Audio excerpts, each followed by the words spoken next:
Who and why? We're going to go over some charts later in the presentation, but for sake of this portion, let's just talk about some of the major industries that are targeted. In the United States, healthcare, manufacturing, and financial services are the top three industries that receive cyber threats. Why these industries is due to the personal data that they hold, the intellectual property, and the physical inventory, and the massive financial assets. So again, those three areas, healthcare, manufacturing, financial services, are your top three industries. So focus on the right assets. I like to call those the crown jewels. Identify the most valuable systems and data and then give them the strongest defense. If you know that your intellectual property is the most valuable thing that you have there, your schematics, the things your engineers have been working on, we need to make sure that those are the safest. If you're a financial institution and you know that your financial records are the most important thing, we need to put defenses around them. If you're a hospital or healthcare industry, we need to put our defenses around people's personal information like this Social Security number or their insurance number.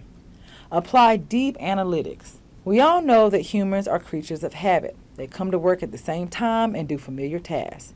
The same can be said for how they use and interact with technology. Deep analytics can make it much easier to spot indications that systems have been compromised. Know your people. Addressing the security risks that these people represent should be a priority. So you need to monitor IT administrators, monitor top executives, and monitor your key vendors. But don't forget the basics. In security, we love the newest tools. Applying software patches automatically closes that open window before a hacker can use it to assess your network. I want to pause here. Applying software patches automatically closes that window. Many times as small and medium enterprises, when we buy new laptops for our employees, they automatically come with that 1-year free subscription for your antivirus software. And if you're a small to medium company, many times after that first year, you don't make those updates. So we want to make sure that as these patches come through and as you're linked online and you're doing things, that these things are updated. That can be your biggest line of defense sometimes as new cyber threats are developed every day. Enforcing strong standards for user identity and passwords means stealing credentials is much harder. We all know these rules, but let's just go over a few of them. Number 1, set a policy in place where passwords are changed every 6 weeks or every 90 days. Set a password policy in place that requires at least 12 to 24 characters, no real words, upper and lower case letters, special symbols, and numbers. Lastly, collect all the data and forensics you can on every device that touches your network.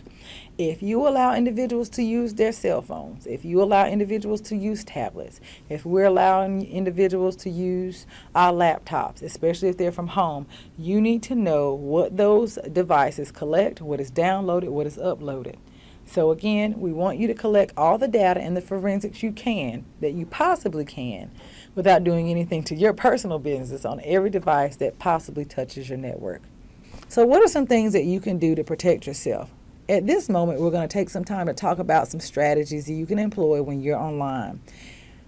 It's a good rule of thumb to use two-factor authentication when accessing email or apps, especially on mobile tablets and on cell phones.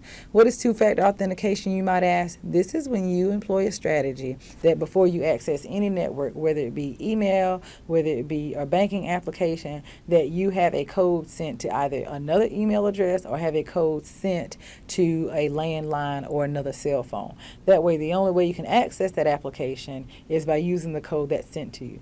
This way, in the event that someone steals your cell phone and they try to access a banking app, they try to access an email application on a tablet or on a cell phone, the computer automatically knows to send a code to another device, and that code has to be put in before an individual can actually access that application on that phone. So two-factor authentication is real. It's when you use a password and then an additional password that's sent to you. We've already gone over this portion, but maintain updates on antivirus software. New threats are created every day, new patches are created every day, but in the event your antivirus software has laxed, you won't have access to those patches. Utilize your mobile device's screen lock features. There's so many out there now. They have fingerprints, there's facial recognition, there are codes, there are numbers, there are letters. Utilizing your mobile screen lock and device features will keep individuals from being able to break into phones or make it less likely that they're able to break into phones. There used to be a rule of thumb that said turn off your geolocation software. I always like to tell people, use your best judgment. Individuals like to have geolocation software on their phones because in the event they use their phones, they're able to track them down. The flip side is if you have your geolocation software on and you log into many of our current social media applications, what you have basically done when you make any updates is let individuals know exactly where you are. And if you're at lunch, or if you're out for dinner, or especially if you're just not at home or not at your desk, you've now let a cyber criminal know that there's a laptop at your home at your desk and you're not in front of it. So again, use your best judgment. Some people like to turn off geolocation software. Some people like to keep it on. Wi-Fi.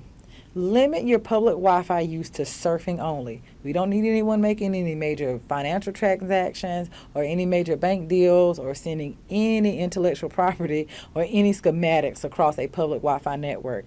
And as soon as you get into the restaurant, best rule of thumb is to ask an associate about what is the correct Wi-Fi network.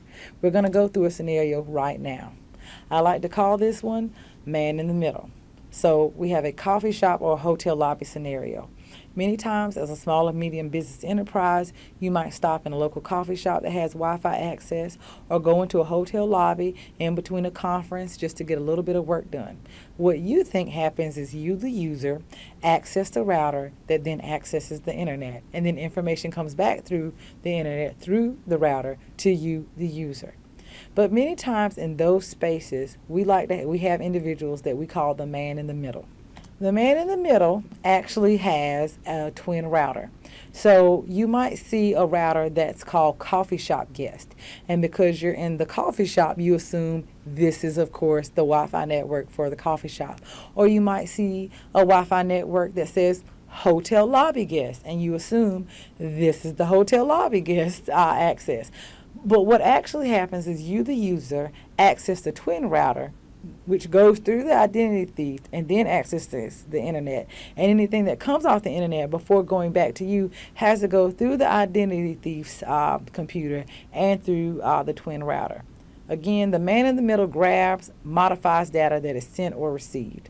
So at all costs, if you can, before you link up to any Wi-Fi network, go up to an associate and ask, what is the name of your Wi-Fi network for this space?